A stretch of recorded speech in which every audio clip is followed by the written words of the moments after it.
Whenever you try to speak English, you keep on thinking about words and sentences. आप English बोलते हो, English बोलने की कोशिश कर रहे हो, बट आपको बोलते टाइम बहुत ज़्यादा सोचना पड़ता है। सोच कर वर्ड्स और सेंटेंसेस याद करने पड़ते हैं। जब तक आप सेंटेंस बनाकर बोलते हो, तब तक इंग्लिश बोलने का फ्लो खत्म हो जाता है। And you are not alone struggling with this problem. बहुत सारे इंग्लिश लर्नर जो इंग्लिश बोलना सीख रहे हैं, वो इसी प्रॉब्लम से जूझ रहे हैं।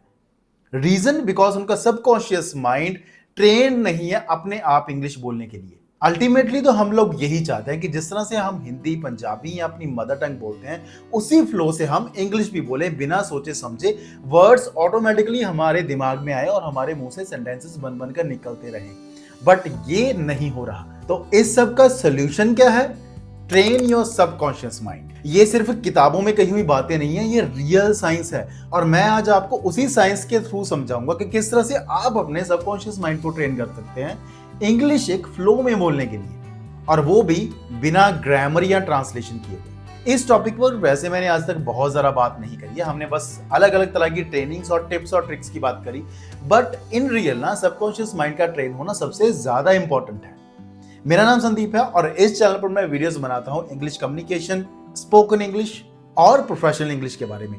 आप सब्सक्राइब जरूर कर लेना, क्योंकि ये चैनल आपके बहुत काम आने वाला है। तो चलिए शुरू करते हैं इस वीडियो को। लेकिन ये सबकॉन्शियस माइंड वाली प्रॉब्लम को सॉल्व करने से पहले हमें ये समझना जरूरी है आपको कि सबकॉन्शियस माइंड असल में होता क्या है। आपका सबकॉन्शियस माइंड ना वो होता है जो रिपीट होने वाली चीजों को एब्जॉर्ब करता है, वो भी बिना कॉन्शियसली सोचे हुए। जैसे फॉर एग्जांपल, अगर आप बाइक राइड करते हो या फिर आप कार चलाते हो, जब भी आप उसको पहले पहले शुरू करते हो तो पहले होता है कि इस तरह से आपने क्लच दबाना है, फिर रेस देनी है, ब्रेक इस तरह से आपने यूज करनी है। बट जब एक फ्लो बन जाता है तब आपका ध्यान ही नहीं जाता इन चीजों की तरफ। क्लच, गियर, रेस, पता नहीं ऑटोमेटिकली कैसे वो एडजस्ट होते रहते हैं, क्योंकि वो आपके सबकॉन्शियस माइंड में फिट हो जाते हैं। फिर आपको अलग से रेस, क्लच, गियर के बारे में सोचना नहीं पड़ता। ट्रैफिक के हिसाब से और रोड के हिसाब से सब कुछ ऑटोमेटिकली एडजस्ट होता रहता है। और वो सेम चीज अप्लाई होती है लैंग्वेज लर्निंग में भी। जिस तरह से हम हमारी मदर टंग शुरू से बचपन से बोलना सीखे हैं, वो हमारे सबकॉन्शियस माइंड में इस तरह से फिट हो गई है कि अब हमें बोलते हुए ना सोचना नहीं पड़ता। जब हम इंग्लिश को भी अपने माइंड में उसी तरह से फिट कर लेंगे, तभी ही वो टाइम आएगा जब आप फ्लुएंसी के साथ इंग्लिश बोल पाओगे। अदरवाइज चाहे आप जितने मर्जी ग्रामर क्लासेस लेते रहो, जितने मर्जी वर्ड्स, वोकैबुलरी, सेंटेंसेस सीखते रहो, आपकी फ्लुएंसी और फ्लो नहीं बनेगा। मींस वो लेवल अचीव नहीं कर पाओगे जहां पर आप कहीं पर भी किसी से भी इंग्लिश में बात कर सकते हो। आई होप अभी तक आपको सबकॉन्शियस माइंड के बारे में समझ आ गया होगा कि वो क्या होता है। तो चलिए आगे हम देखते हैं फिर वो 3 पावरफुल टेक्निक्स जिनको यूज करके आप अपने सबकॉन्शियस माइंड को इंग्लिश बोलने के लिए ट्रेन कर सकते हो।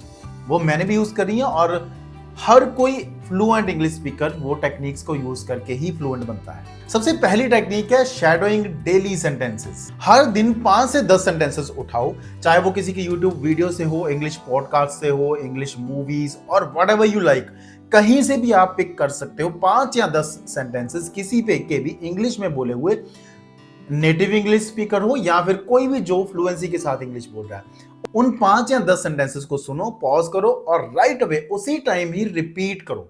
Do this practice for daily at least 15 minutes.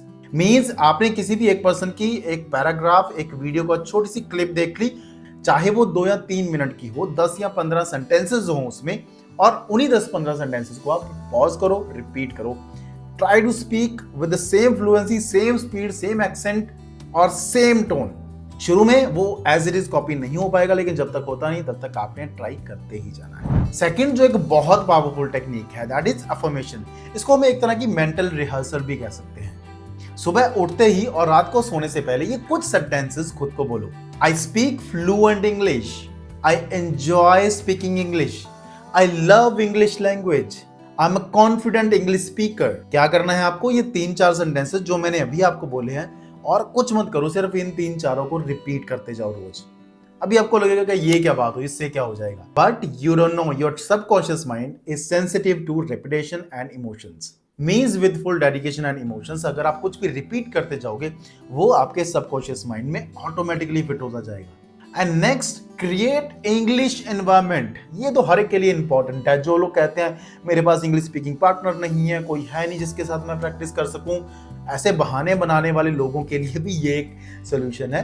But overall ना, जब भी आपको इंग्लिश लैंग्वेज सीखनी है तो आपका एनवायरनमेंट भी इंग्लिश के अकॉर्डिंगली होना चाहिए। लोगों की इंग्लिश में वीडियोस देखो, इंग्लिश सॉन्ग सुनो। अगर आप कॉमेडी वीडियोस देखते हो तो वो इंग्लिश में देखो, कार्टून देखते हो इंग्लिश में देखो, इंग्लिश सॉन्ग सुनो, इंग्लिश मूवीज देखो, वेब सीरीज देखो, बहुत सारी फ्री में अवेलेबल हैं यूट्यूब पर। और फिर सबसे इंपॉर्टेंट, अपने आप से इंग्लिश में बात करो। वो कैसे करनी है मैंने पहले बहुत सारी वीडियो में बताया हुआ है, फिर से बता देता हूँ कि आपने हर शाम को खुद को, अपने पूरा दिन में आपकी क्या क्या एक्टिविटीज रही वो शाम को एक पैराग्राफ में खुद को एक्सप्लेन करनी है, but speaking in front of mirror, और अपनी आवाज को रिकॉर्ड करते हुए, अपनी आवाज को रिकॉर्ड करके फिर उसको सुनना है।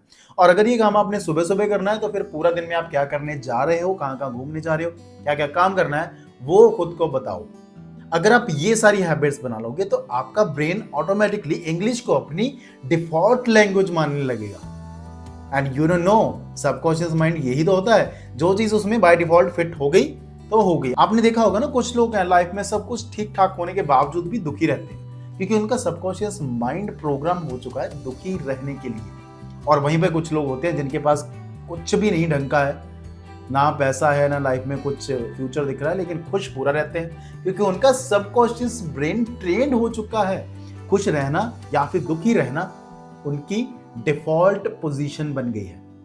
मीन्स ये सबकॉन्शियस ब्रेन के बारे में अगर मैं ज़्यादा ज्ञान देने लगूंगा तो वो बहुत बड़ी बड़ी बातें हो जाएगी, बट हम सिर्फ इंग्लिश लैंग्वेज के लिए खुद को ट्रेन करने की बात कर रहे हैं। So this is the way, अपना इंग्लिश एनवायरनमेंट बनाओ तो आपका माइंड ये समझ जाएगा कि आप तो इंग्लिश स्पीकर ही हो, कि अभी तक तो कोई और ही लैंग्वेज बोल रहे थे, असल में तो हम अंग्रेज हैं। इंग्लिश सीखते हुए जब हमने अपने ब्रेन को ट्रेन करना है तो कुछ मिस्टेक्स लोग कॉमनली करते हैं जिनको अवॉइड करना जरूरी है। जैसे लोग सिर्फ ग्रामर के रूल्स या वोकैबुलरी के ऊपर फोकस करते हैं कि मैं ज्यादा से ज्यादा वर्ड्स याद कर लूं और मैं ट्रेन हो जाऊंगा, बट वो कॉशियस मेमोरी होती है, अगर यूज नहीं करोगे 2 दिन तो भूल जाओगे। बट सब कॉशियस मेमोरी होती है हैबिट्स की फॉर्म में।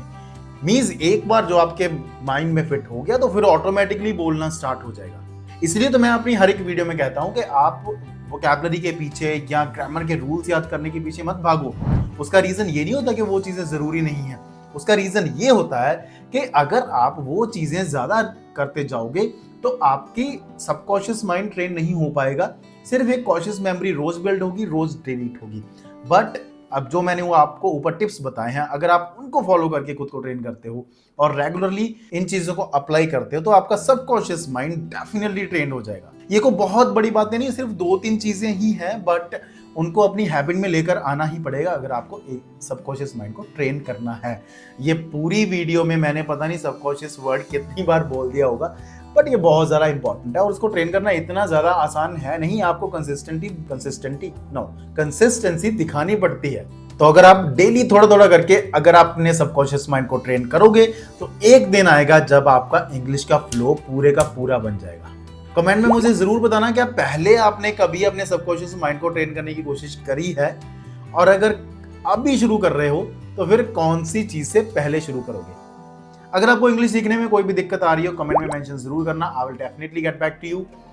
एंड ये वीडियो आपके लिए बहुत हेल्पफुल होने वाली है और अपने दोस्तों के साथ शेयर जरूर करना जो आप ही की तरह इंग्लिश बोलना सीख रहे हैं। I will see you in the next video, till then keep learning and keep growing and train yourself for your life.